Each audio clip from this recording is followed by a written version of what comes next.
Shalom Bapak Ibu Saudara semua.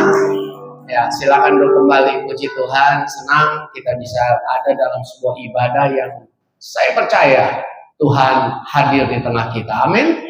Tuhan ada di mana saudara ada hari ini dan Tuhan mau berbicara spesial khusus pada hidup kita supaya kehidupan kita semakin diberkati Tuhan. Yang mau diberkati katakan amin.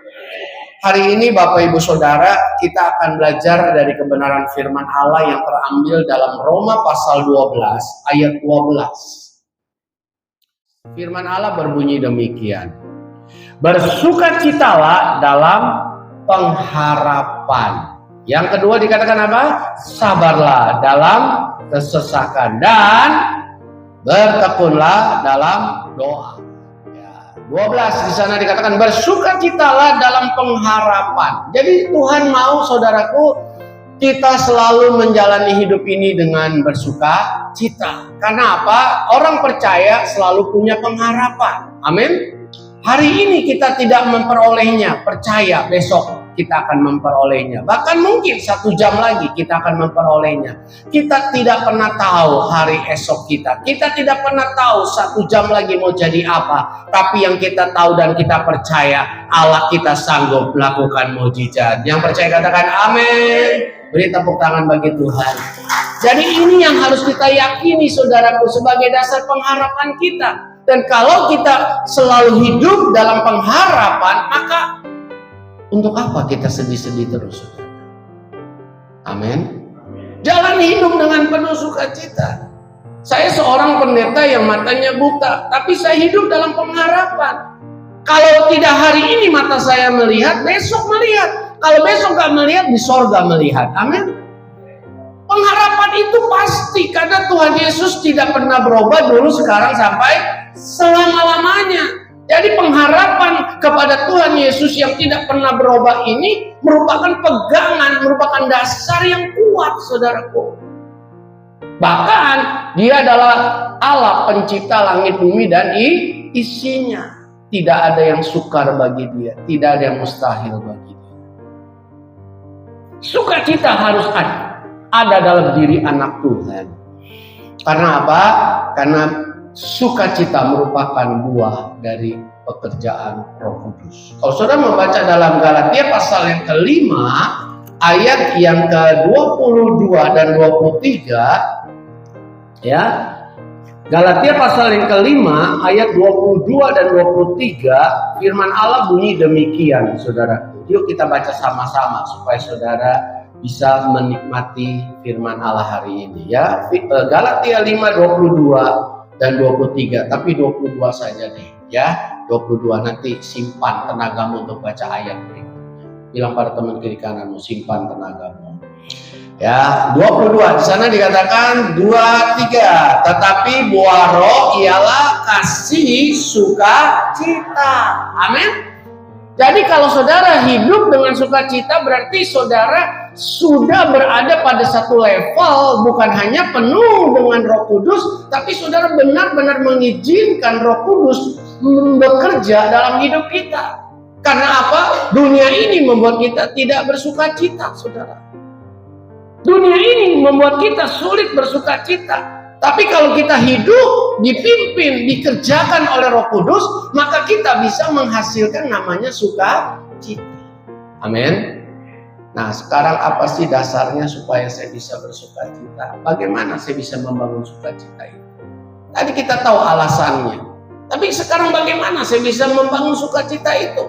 Yang pertama saudaraku, kita harus menyadari bahwa kita ini berharga. Katakan saya berharga. Kita ini berharga saudaraku. Saudara berharga, saya berharga di mata Tuhan. Kenapa kita ini berharga saudaraku? Kalau saudara membaca dalam Efesus pasal yang kedua ayat 10. Efesus pasal 2 ayat 10 firman Allah bunyi demikian. Karena kita ini buatan Allah. Sepatu saudara, baju saudara, ya, baju celana saudara bisa mahal atau murah itu tergantung dari pembuatannya, ya kan? Tergantung siapa yang buat, pabrik mana yang buat, negara mana yang buat, dan sebagainya. Ya, jadi kita harus mengerti ini. Kita ini buatan Allah. Kalau saudara membaca dalam Kejadian pasal 2 ayat yang ke-7, di sana dikatakan ketika itulah Tuhan Allah membentuk manusia dari debu tanah. Yang namanya membentuk ini bukan dengan pabrik, saudara. Yang namanya membentuk ini merupakan cara kerja tangan Tuhan sendiri untuk membentuk sehingga manusia itu jadi. Jadi tangan Tuhan sendiri yang membentuk manusia itu dari debu tanah. Jadi kita ini buatan Allah. Kita ini benar-benar dibentuk oleh Tuhan Allah sendiri. Kalau saya pelajari dalam kitab Kejadian pasal 1 ya sampai pasal 2, bagaimana Allah menciptakan langit bumi dan isinya, maka saya dapatkan bahwa Allah menciptakan langit bumi dan isinya itu dengan perkataan. Dengan firman, jadilah terang, jadilah terang. Jadilah tumbuhan, maka tumbuhan jadi. Jadilah binatang di darat, laut, dan udara, maka seluruh binatang itu jadi. Perkataan Tuhan berkuasa. Tapi untuk membentuk saudara dan saya yang namanya manusia, Allah harus membentuk melalui tangannya sendiri. Perkataannya tidak bisa membentuk manusia. Sekalipun saya percaya bisa, tapi dia mau melakukan yang lebih terbaik. Dia ambil dari debu tanah, dia bentuk manusia dari debu tanah itu. Berarti tangannya kotor, saudara. Dia lakukan itu karena dia mengasihi kita. Dan ketika kita jatuh dalam dosa, dia mau lahir dan mau mati di Golgota karena dia mengasihi kita. Amin. Kita ini berharga. Kasih tahu teman kiri kanan, kamu berharga. Amin. Kasih tahu teman kiri kananmu, kamu bukan murahan. Amin. Bukan obralan. Amin. Kita ini mahal, saudara. Karena apa? Karena kita ini buatan Allah sendiri, saudara. Oh, kata-kata firman Allah ini meneguhkan hati saya, saudara. Saya orang buta. Jadi saya merasa, sekalipun mata saya buta, saya buatan tangan Allah. Amin. Harga diri saya begitu luar biasa. Berikutnya Yohanes pasal 1 ayat 11. Di sana dikatakan ia datang kepada milik kepunyaannya. Saudara dan saya kita milik kepunyaan Tuhan. Yang amin cuma satu orang. Saudara dan saya milik kepunyaan Allah. Nah baru sadar, tadi kurang sadar. Ya kan? Yohanes 1 ayat 11 dia bilang kita ini milik kepunyaan Tuhan. Lukas 19 ayat 10. Karena kita ini buatan Tuhan, karena ini kita milik Tuhan. Apa yang terjadi? Lukas 19 ayat 10. Firman Allah bunyi demikian. Sebab anak manusia datang untuk mencari dan menyelamatkan yang hilang. Kalau saudara bukan milik Tuhan, saya bukan milik Tuhan. Kalau kita bukan buatan tangan Tuhan, kita hilang, gak mungkin dicari, saudara. Karena kita berharga, kita terhilang, maka kita dicari. Amin. Kasih tahu teman kiri kananmu, kamu berharga. Amin. Makanya kita dicari, diselamatkan, karena kita terhilang. Saya mau tanya sama saudara, kalau saudara kehilangan uang 5.000 sama kehilangan uang 5 juta, yang saudara cari yang mana? 5 juta, karena berharga. Kalau saudara bilang, 5 juta gak berharga, gue cari yang goceng, mungkin saudara perlu diperiksa. Atau obat saudara sudah habis. Jadi saudaraku, gotial yang kita cari, saudara. Kenapa gotial? Kenapa 5 juta? Karena berharga. Beli bakso bisa berapa banyak gitu? Kalau 100 bakso 50.000. 5 juta bisa berapa banyak? Saudara nyanyi, haleluya, mas bakso masuk ke mulut saudara. Buka mangap sedikit, masuk bakso. Ya kan? Saudara berharga. Nah kalau kita berharga, jadi Tuhan mau kita ini jangan minder. Katakan saya tidak boleh minder. Rendah hati, puji Tuhan. Rendah diri tidak boleh. Jangan Kita ini berharga, tapi hidungnya pesek dikit, minder. Apa urusannya? Saya punya prinsip begini, hidung mancung, hidung pesek, nggak ada masalah. Yang penting punya hidung. Amin. Kalau saudara nggak punya hidung, hari-hari ini mau nyangkutin masker di mana? Lempeng begini. Lihat teman kiri kananmu yang punya hidung, bilang bersyukurlah kamu punya hidung. Amin. Pesek atau mancung nomor 2, saudara. Yang penting nomor 1 punya hidung, ya. Yang berikutnya adalah apa? Hidungnya lubangnya ke bawah, jangan ke atas.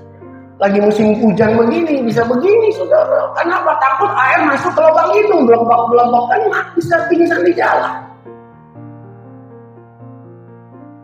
Puji Tuhan, Tuhan bikin lubang hidung ke bawah. Sehingga ada hujan, ada badai, ada apa. Hidung kita lubangnya terlindung. Amin. Apalagi kalau ada, maaf, bangun pagi-pagi suka haci. Kalau lubangnya ke atas, gimana buang ingusnya? Kan gak kepikir sama kita. Tapi Tuhan sudah mikir. Kalau ada ingus tinggal ngocor. Amin. Lihat teman kiri kananmu bilang, pesek atau mancung tetap bisa ngocor. Amin. Kita berharga, saudara. Jangan minder. Berikutnya jangan mudah tersinggung. Ya kan? Orang mau ngomong apa terserah. Yang penting sorga bilang kamu berharga. Jangan tersinggung. Jangan dikit-dikit lu gak tahu siapa gua. Loh, itu akibat saudara merasa hidupmu tidak berharga. Akhirnya saudara tidak tahu siapa dirimu sendiri. Saya jalan pakai tongkat, orang bilang, ih orang ganteng pakai tongkat, matanya buta. Ya iyalah, gua udah buta, kalau gua nggak pakai tongkat malah kecemplunggot. Udah ganteng kecemplunggot, nih ketawain lagi sama orang, ya kan? Lebih baik gue ketawain tapi gue pakai tongkat lah, nggak apa-apa daripada gue udah ganteng kecemplunggot, kan gitu. Nggak usah dengerin apa kata orang, dengerin apa kata Tuhan. Yang mau katakan amin. Kita ini berharga, saudara. Harga diri kita ditentukan oleh sorga, bukan oleh dunia. Orang boleh nilai kamu begini begitu, jangan rasa harga dirimu turun. Tidak, selama kita dihargai Tuhan, itu lebih berharga daripada apapun yang ada di muka bumi ini. Yang percaya katakan amin. Karena kita ditebus bukan dengan barang yang fana, bukan dengan emas dan perak. Iya, kita begitu berharga. Kita ditebus oleh darah Yesus. Jadi kalau kita ini berharga, jangan mudah tersinggung. Orang mau ngomong apa, orang mau ngomong begini, begitu, jelek-jelekin kita ganteng, dijelekin, nggak apa-apa. Kenapa kita tidak jelek?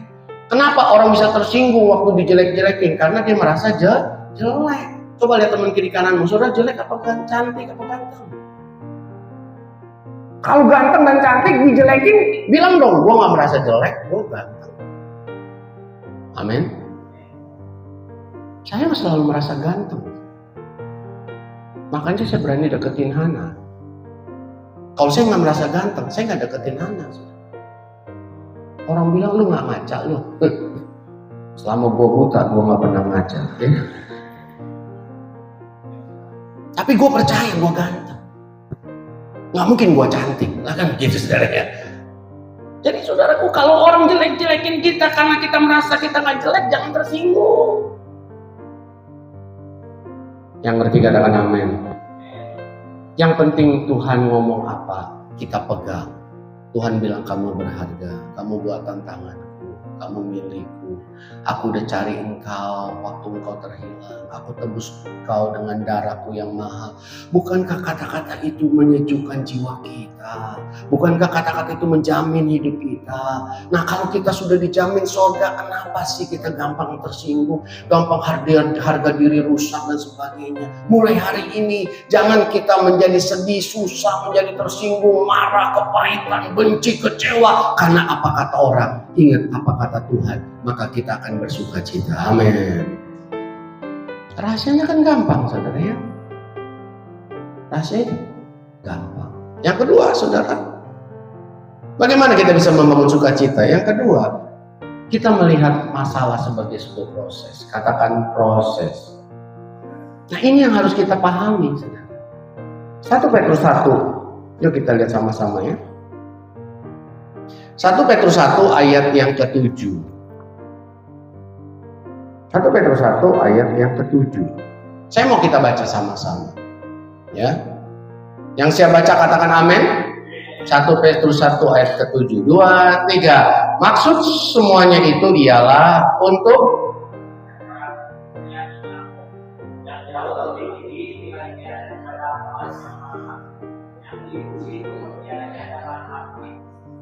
sehingga kamu memperoleh apa? Ujian dan pada hari. Jadi pada waktu Yesus dinyatakan, Yesus datang kedua kali, atau kita mati dan kita kembali ke sorga, kita akan dapat pujian, dapat kemuliaan, dapat kehormatan dari Tuhan. Nah, caranya untuk dapetin itu gimana? Melihat masalah dalam hidup kita, sakit, penyakit, tantangan, kesulitan sebagai sebuah proses. Proses apa? Ujian iman. Gak semua orang ke gereja itu hatinya ke Tuhan loh, saudara. Gak semua orang ke gereja itu pasti masuk surga. Loh, Pak Weling, gimana ngomongnya kayak gitu loh? Ada orang ke gereja cuma numpang tidur. Rumah gua mah, aduh berat banget, kipas angin, gak ada AC. Ke gereja lumayan 1,5 jam, apalagi khotbahnya 1 jam. Gue doa supaya khotbahnya lebih bawel, jadi khotbahnya bisa 1,5 jam, gue bisa pulas. Ke gereja ada orang juga yang terpaksa, kenapa? Dibesuk, dijemput, baru gue ke gereja, aduh tuh Nci jemput gue jangan rencana gak mau pergi. Di sini nggak ada, amin. Ada banyak, saudara. Iman kan nggak bisa kelihatan dari muka kita. Coba saudara teman kiri kananmu yang nggak pakai masker, ada nggak iman di mukamu? Nggak ada, nggak kelihatan. Saudara bisa lihat nggak iman di muka saya? Iman bisa terlihat pada waktu kita susah, kita bisa tunjukkan ucapan syukur. Iman bisa terlihat pada waktu kita alami tantangan, kita bisa tunjukkan hati yang penuh sukacita. Karena ada pengharapan. Amin.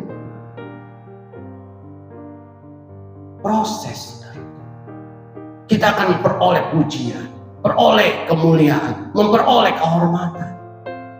Bahkan kalau saudara membaca di dalam Yakobus pasal 1 ayat 12, ini lebih menarik lagi. Ya, Yakobus pasal 1 ayat yang ke-12. Firman Allah bunyi demikian. Berbahagialah orang yang bertahan dalam, sebab apabila ia sudah tahan uji, ia akan memperoleh mahkota kehidupan yang kepada barang siapa yang mengasihi. Jadi saudaraku lihat, proses kehidupan, masalah, tantangan, sakit, penyakit itu hanya sebuah ujian iman. Pak, saya kan sudah setia sama Tuhan. Betul. Kan Tuhan mau kita naik level. Apa anak saudara atau kita dulu sekolah ya, kelas 2 kita udah rajin sekolah, nggak bolos, ya kan? Kita nggak lewat, nggak ada tes. Ada pertengahan semester, ada tes untuk kenaikan kelas. Betul nggak saudara? Nggak mungkin saudara, wah saya kan nggak pernah bolos, nggak pernah sakit, nggak pernah pokoknya saya tetap tiap hari ke sekolah. Apa saudara langsung tidak perlu lewat tes? Lewat tes. Anak saya waktu kemarin mau undangan kan belajar, kemudian ditanya sama Hana, dia jawabnya gini, mama kayak nggak tahu aja, pakai tanya-tanya saya. Jadi dia baca, dia udah belajar, dia udah hafalin. Kan Hana mau ngetes dong, bisa apa enggak, udah hafal belum? Hana tanya, dia jawab begini, apa mama nggak tahu jawabannya? Pakai nanya-nanya sama saya. Saya bilang, saya dengar kan, saya samperin dia, saya bilang, coba besok kalau gurumu tanya, Kamu bilang, ibu apa nggak tahu jawabannya? Pakai nanya sama saya. Kadang-kala kita begitu, saudara. Setiap minggu saudara dengar khotbah, Tuhan tabur iman di hatimu, tabur benih, ya kan? Nah, satu saat ada persoalan. Nah, prakteknya dari mana? Dari firman yang kita dengar tiap minggu. Makanya Tuhan bilang, makan rohani tiap hari. Supaya firman itu bukan hanya kita dapat hari Minggu. Saudara terus terang, saya pengkhotbah. Saya kalau khotbah, hari ini cuma berapa poin? Paling 3-4 poin. Ayatnya juga lompat-lompat. Kalau saudara baca dengan tekun dari Kejadian pasal 1, pasal 2, pasal 3, pasal 4, pasal 5, pasal 6, besok pasal 7, pasal 8, pasal 9, besok lagi 10, 11, 12, berurutan terus sampai Wahyu pasal 22, saudara akan mendapatkan seutuhnya Alkitab. Saudara akan bisa menghadapi hidup ini dengan kekuatan firman. Karena saudara dapat banyak. Gak berharap hanya dari pengkhotbah. Kalau saudara hanya hari Minggu dengar firman, hari Senin sampai Sabtu saudara dengar yang lain, saudara akan mudah lemah. Yang ngerti katakan amin. Jadi ujian iman itu merupakan sebuah proses. Dan itu akan membawa kita naik level. Jadi kalau saudara hari ini sedang bergumul untuk satu persoalan, jangan putus asa. Saudara sedang diproses, pasti saudara menang. Amin. Lihat, janji Tuhan apa? Yakobus tadi dibilang apa tadi? Ya kan? Sebab apabila ia sudah, kata sudah, tahan uji. Berarti sudah lewat proses. Ia akan apa? Ia akan menerima orang yang dapat mahkota, orang yang menang apakah yang kalah? Yang menang. Saudara akan dapatkan kemenangan itu. Pasti menang. Kasih tahu teman kiri kananmu, kita pasti menang. Nah, yang ketiga, saudara, bagaimana kita bisa bangun sukacita? Yang pertama apa? Saya berharga di hati Tuhan. Mari ucapkan dengan saya berharga di hati Tuhan. Yang kedua, saya melihat masalah adalah proses kehidupan. 2, 3. Nah, yang ketiga, bagaimana kita bisa membangun sukacita dalam hidup. Ya, kalau kita lihat masalah sebagai proses, kita tetap sukacita, saudara. Khawatir bisa, takut bisa, gelisah bisa. Siapa nggak gelisah? Orang panokan aja juga gelisah. Ya kan, aduh, gua kena penyakit apa nih? Ya kan, gelisah, saudara. Tapi kita hadapi hidup ini, dan kita melihat itu sebagai sebuah proses. Maka kita bisa jalani hidup ini dengan sukacita. Yang ketiga, isilah hidup kita dengan pelayanan. Ya, Filipi 1:21. Filipi 1:21.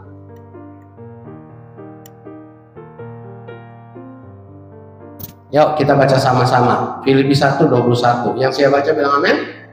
2, 3. Karena bagiku hidup adalah dan mati.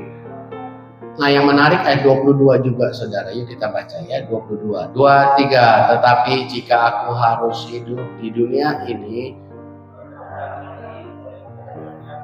itu berarti bagiku bekerja memberi buah.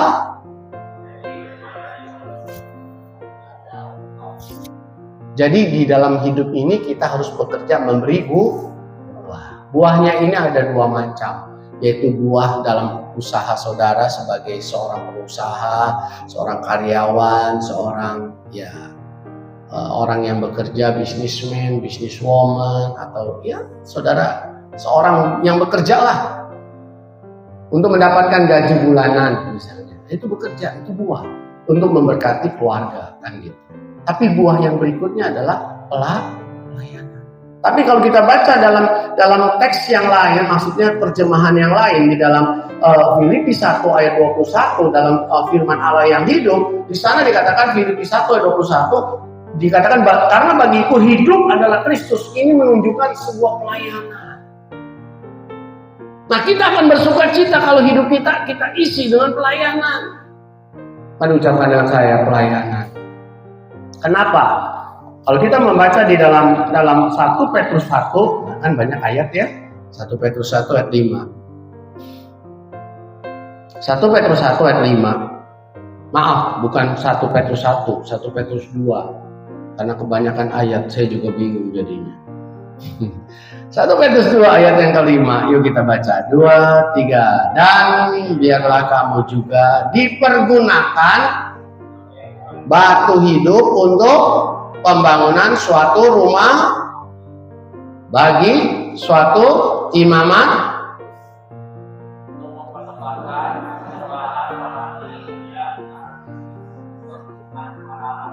Nah, yang saya suka di sini saudara, dan biarlah kamu juga dipergunakan sebagai batu hidup. Jadi saudara ingat, saudara itu batu. Ya, untuk apa? Pembangunan suatu rumah rohani. Jadi batu itu digunakan untuk pembangunan, bukan untuk timpuk orang. Batu hidup. Firman Tuhan katakan saudara dan saya, kita semua batu hidup. Nah, kalau batu itu disusul jadi sebuah pembangunan, jadi sebuah rumah, jadi sebuah gedung. Nah, saya mau kasih contoh begini. Saya tidak tahu harga batu bata sekarang berapa. Ada yang bisa tahu harga satu batu bata berapa? 400 perak ada atau sudah naik? Berapa? 800 ya? 800. Ketahuan dia baru bangun rumah. Saya udah lama nggak bangun rumah, jadi nggak tahu. 800 saudara. Nah sekarang pertanyaannya, kalau batu bata ngejogrok di pinggir jalan, nggak ditumpuk dengan batu bata yang lain, harganya berapa? 800. Tapi kalau batu bata yang 800 ditumpuk dijadikan sebuah pembangunan rumah. Kalau rumah itu misalnya di rumahnya elit, pasti bisa 10 M. 800 jadi 10 M. Saudara, hargamu dan saya 800. Kasih tahu teman kiri kananmu, harga kamu 800 perak. Tapi kalau kita terlibat dalam pelayanan, ada yang song leader, ada yang singer, ada yang main musik, ada yang usher greeter, ada yang ada yang konselor, ada tim pendoa, ada pembesukan dan macam-macam lagi, saudaraku. Maka saudara menjadi sebuah batu yang ditumpuk, akhirnya jadi gedung gereja seperti ini. Ini kira-kira gedung gereja ini berapa duit sih kalau saya beli? Sombong juga. Berapa? Bisa 5 miliar ini? 10 miliar ya? Nggak nego nih? Lihat 800 perak kalau ditumpuk jadi 10 M. Bilang pada teman kiri kananmu, kalau kamu tidak pelayanan, lu 800 perak. Amin. Tapi kalau kita terlibat dalam pelayanan, tangan Tuhan menumpuk batu yang harga 800 ditumpuk. Akhirnya jadi 10 miliar. Bukankah jadi berharga, saudara? Nah kalau orang yang nggak pelayanan, hatinya pasti nggak suka cita. Karena di harganya berapa? 800. Ngejogrok pinggir jalan lagi ya. Bilang pada teman kiri kananmu, ayo kita terlibat pelayanan. Apapun yang saudara bisa, pasti di pekerjaan Tuhan itu pasti berguna, saudara. Amin. Tuhan ciptakan segala sesuatu pasti berguna. Gak mungkin gak berguna. Saya lihat saudara, saya pelajari babi. Saudara tahu babi ya? Loh, kok gak ada yang tahu babi di sini? Tahu gak babi? Tahu ya? Dagingnya laku gak? Laku.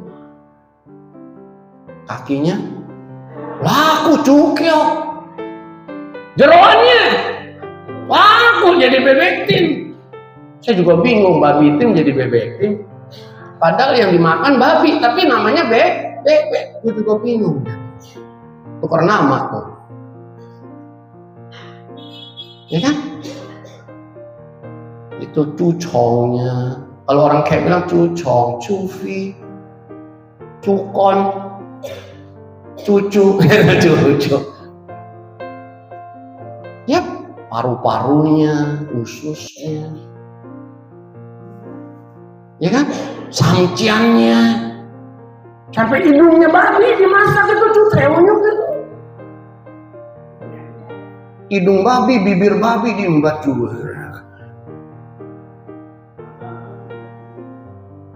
Lihat teman kiri kananmu, hati-hati nanti lo darah tinggi. Amin. Saudaraku lihat, Tuhan ciptain segala sesuatu itu pasti berguna. Nah kalau kita nggak terlibat pelayanan, harga kita 800. Tapi kalau kita mengizinkan diri kita dipakai Tuhan, maka hidup kita jadi berharga. Ada sukacita. Yang mau katakan amin? Yang sukacita beri tepuk tangan bagi Tuhan. Lihat teman kiri kananmu sudah mulai sukacita. Amin. Karena apa? Dia sudah mau pelayanan. Apa aja bisa. Nih saya dengan Dedi nih, Dedi. Dia coba berdiri sebentar deh. Nah dia udah ikut saya 8 tahun saudara, dari 2015. Mungkin dia khotbah nggak sehebat saya. Dia ketua pemuda saudara. Orang hebat dia. Saudara kok dia bisa naik motor. Khotbah mungkin nggak sehebat saya. Tapi saya tidak sehebat dia nyupir motor. Kenapa? 2 meter saya nyupir motor masuk got. Masuk ke saudara mau pulang nanti saya boncengin. Saya suka rela loh. Tuh kok ketawa sih? Mau nggak? Orang mau nggak ditanya? Ya kan? Tapi dia kemana-mana boncengin saya. Saya bisa khotbah kemana-mana karena ada orang yang 800 perak tapi bergabung dengan 800 perak. Akhirnya kami ada sekarang cenglang. Amin. Berdua kami ke sana kemari. Dari ini Mangga Besar, kami pelayanan ke Cilengsi, kami pelayanan ke BSD, naik motor terus.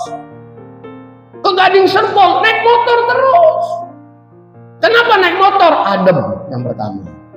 Yang kedua, saya bisa dengar orang kiri kanan. Kalau naik mobil kaca ditutup, kagak kedengeran. Udah nggak kelihatan, nggak denger. Jadi mau ngapain gua? Terlibat dalam pelayanan. Sudah 2023, jangan duduk di kalau nggak bisa kemana-mana jadi pendoa syafaat. Amin. Yang terakhir, bilang pada teman kiri kananmu, ini yang terakhir. Yang pertama apa tadi? Kita berharap. Yang kedua apa? Melihat masalah sebagai Yang kedua terlibat dari 800 jadi 10M. Amin. Ya, jangan duduk terus 800 loh. Ya, berubah. Ayo kita izinkan Tuhan pakai kita untuk ditumpuk dengan 800 yang lain sehingga kita menjadi 10M. Ya, gue nih mata buta lagi. Jangan-jangan udah batu somplak lagi kan? Tapi saya tetap tahu saya berharga di mata Tuhan. Yang terakhir saudaraku, akhiri perjalanan hidup kita dan dapatkan mahkota. Ini akhir perjalanan hidup kita. Saya percaya kita akan bersuka cita dalam hidup. Karena apa? Akhir perjalanan hidup kita ada mahkota. 2 Timotius 4. 2 Timotius pasal yang keempat ayat 7 dan ayat ke-8. Ini ayat-ayat yang terakhir yang ditulis oleh Rasul Paulus dalam ilham Roh Kudus untuk memberitahu kepada Timotius anak rohaninya bahwa hukuman atau vonisnya sudah dia dapat, bahwa dia akan menjalani hukuman mati. Ada di D ya? Oke. Yuk kita baca sama-sama ya. 2 Timotius 4 ayat 7. Yang saya baca katakan amin. Yuk, 2, 3. Aku telah mengakhiri tandingan yang baik. Aku telah mencapai garis akhir. Dan ayat yang ke-8. Sekarang telah tersedia apa? Bagiku mahkota kebenaran yang akan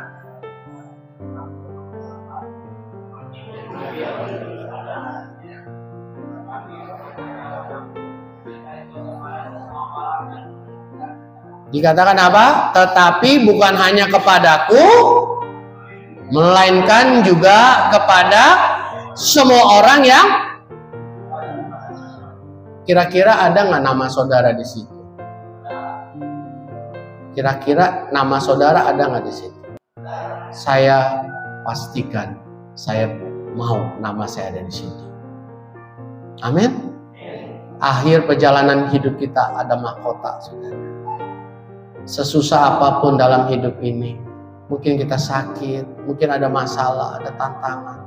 Ingat, di seberang sana ada mahkota bagi kita. Pastikan kita mencapai garis akhir. Jangan gara-gara sakit saudara gagal. Jangan gara-gara susah saudara tinggalkan Tuhan Yesus. Pastikan garis akhir hidup kita mahkota. Amin. Mari kita berdoa.